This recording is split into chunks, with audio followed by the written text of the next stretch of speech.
కాబట్టి కొన్ని చెప్పాల్సిన అవసరం ఉంది. నాకు సంబంధించి నా క్యాంప్ ఆఫీస్ గురించి గత 15 నెలల నుంచి రిక్వెస్ట్ చేస్తూ ఉన్నాను.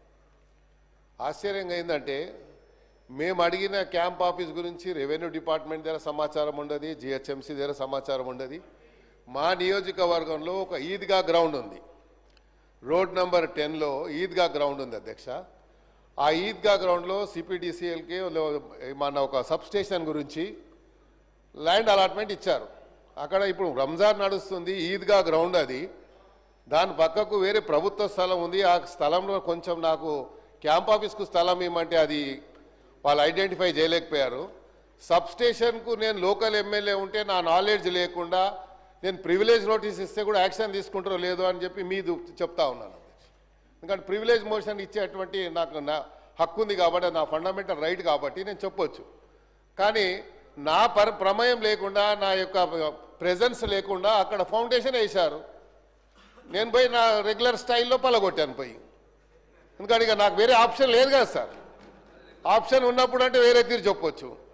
సో మరి మంత్రి గారు ఉన్నారు కాబట్టి, భట్టి గారు ఉన్నారు కన్సర్న్ మినిస్టర్ కాబట్టి వారి నోటీస్ తీసుకొస్తున్నా అధ్యక్ష. ఇక తర్వాత చెప్తా ఉండు రాదుబాయి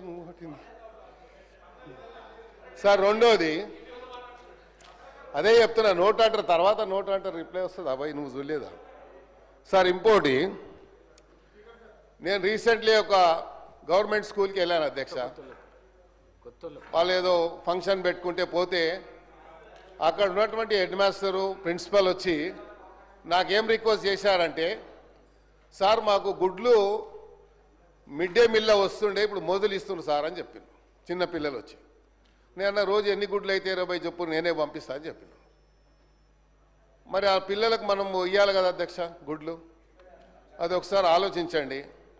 రెండోది, ఆ స్కూల్స్లలో ఆర్ఓఆర్ ప్లాంట్స్ పెట్టమని చెప్పి నేను నా బడ్జెట్ కూడా ఇచ్చాను. మరి ఇప్పటిదాకా బడ్జెట్ నా ఏదైతే రెగ్యులర్గా వచ్చే బడ్జెట్లో ఇచ్చాను. కానీ ఒకటేమో ఎన్బిటి నగర్లో రౌండ్ టేబుల్ స్కూల్ ఉంది సార్, చాలా పెద్దది, సుమారు 2000 మంది విద్యార్థులు చదువుతారు. జూబ్లీహిల్స్లో అలాగే ఉంది, ఆడ కూడా ఆర్ఓ ప్లాంట్ అడిగాను, అవ్వలేదు. ఇంకోటి, ఇది చాలా ప్రధానమైనటువంటి సమస్య కాబట్టి ఇమీడియట్గా యాక్షన్ తీసుకోవాలి. నోట్ అనేది అది రెగ్యులర్ ప్రాక్టీస్ అధ్యక్ష. నోట్ అంటే మాకు తెలుసు, నేను కూడా మంత్రిగా పనిచేశాను. నోట్ చేసుకుంటాం అంటాం, బయటికి పోయిన తర్వాత అది డస్ట్బిన్లో వేస్తాం ఆ పేపర్ తీసుకుపోయి. ఇది రెగ్యులర్ ప్రాక్టీస్ కాబట్టి నేను చేశాను కాబట్టి చెప్తున్నా అధ్యక్ష. నేను వాళ్ళని ఎవరిని బ్లేమ్ చేస్తలేను. ఇప్పుడు నాకు ఎవరు చెప్పాల్సిన అవసరం లేదు, నాకు తెలుసు ఏం మాట్లాడాలో. అందరికంటే సీనియర్ ఎమ్మెల్యే నేను సార్. ఇంకోటి, ఈడబ్ల్యూఎస్ కాలనీ నేను మినిస్టర్ ఉన్నప్పుడు ఫౌండేషన్ వేసి కాలనీ కట్టించాను.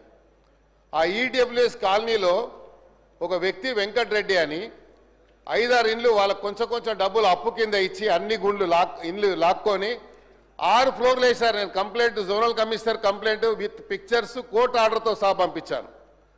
ఈరోజు వచ్చే ముందు ఎంఆర్ఓ గారికి, తహసీల్దార్ గారికి, అదేవిధంగా డీసీ గారికి పంపించాను. యాక్షన్ తీసుకుంటలేరు. ఈడబ్ల్యూఎస్ కాలనీ అది పర్మిషన్ ఎలా వచ్చింది? ఇక్కడ కిట్టుకు ఏంటంటే మా దగ్గర ఉన్న టౌన్ ప్లానింగ్ ఏసీపీ చిన్న పేపర్స్ పెట్టుకున్నారు. మొన్న ముఖ్యమంత్రి గారు చెప్పారు వారి కన్సర్న్తో. అలాంటి వాళ్ళు ఏం చేస్తారు, వాడే సొంతగా స్క్రీన్ ప్రింటర్ దగ్గరకు పోయి పేపర్ తీసి ఇక్కడ ఇల్లీగల్గా కన్స్ట్రక్షన్ ఫోటో తీసి అది సీసీపీకి ఒకటి ఏసీపీకి ఒకటి పంపిస్తాడు. దీని మీద యాక్షన్ తీసుకుంటారు. మళ్ళీ వాడు కాంప్రమైజ్ అయిపోయి బిల్డింగ్ కట్టేస్తాడు. ఇది నడుస్తుంది కాబట్టి దయచేసి మీ సీరియస్ మ్యాటర్స్ ఇవి కాబట్టి ప్రభుత్వం తీసుకురావాలని బాధ్యత ఉంది కాబట్టి చెప్తా ఉన్నాను. మీరు అదే నోట్ చేసుకుంటారు, రెగ్యులర్గా చెప్తారు కాబట్టి అది మీ ఇష్టం, నేనేం దాన్ని చెప్పలేను. కాబట్టి ఇలాంటి ఎవరైతే సోషల్ మీడియాని మిస్యూజ్ చేసుకొని ఇలాగా అందరినీ బ్లాక్మెయిల్ చేస్తూ ఉన్నారు, ఇది చాలా హైదరాబాద్ సిటీలో చాలా పెద్ద ఎత్తున నడుస్తుంది. బిల్డర్స్ని చేస్తున్నారు, అట్ ద సేమ్ టైం డిపార్ట్మెంట్లో ఉన్నటువంటి జిహెచ్ఎంసీ అధికారులు అయితే వణికిపోతారు వాళ్ళతో. ఎమ్మెల్యే ఫోన్ చేసినా, మినిస్టర్ ఫోన్ చేసినా భయపడడు. కానీ ఆ సోషల్ మీడియా వాడు ఒక ఫోన్ చేస్తే మాత్రం సార్ నేను యాక్షన్ తీసుకుంటా అంటాడు, ఇద్దరు కూర్చొని లావాదేవీ జరిగిపోతుంది. సో ఇవన్నీ జరుగుతున్నాయి కాబట్టి క్యాంప్ ఆఫీస్ విషయంలో సీరియస్గా తీసుకోండి. తర్వాత ఈ ఈడబ్ల్యూఎస్ కాలనీ ఏదైతే ఇల్లీగల్గా కట్టాడో అది ఇమ్మీడియట్గా డెమాలిష్ చేయాలి. ఎందుకంటే పబ్లిక్ అంతా వచ్చి నా మీద పడతా ఉన్నారు.